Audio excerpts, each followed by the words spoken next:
আসসালামু আলাইকুম। আজকে আমি রান্না করব মুরগির গিলা কলিজা। তাই আমি একটা ফ্রাই প্যানে তেল, পরিমাণ মতো পেঁয়াজ, সাথে কিছু গোটা মশলা দিয়ে দিলাম। তারপর এটাকে আমি কিছুক্ষণ ভেজে নিব। কিছুক্ষণ ভাজার পরে আমি পরিমাণ মতো সব ধরনের মশলা এখানে দিয়ে দিলাম। তারপর আমি এটাকে কিছুক্ষণ কষিয়ে নিব আবারও।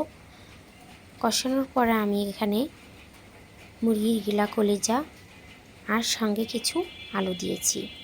চাইলে আপনারাও দিতে পারেন, কারণ আমার আলুটা খুবই ভালো লাগে। কিছুক্ষণ কষানোর পরে আমি এটাতে পানি দিয়ে দিব পরিমাণ মতো পানি দেওয়ার পরে আমি এটাকে একটু নাড়াচাড়া করে নিব। নাড়াচাড়া করার পরে তারপরে আমি একটা ঢাকনা দিয়ে ঢেকে দিব।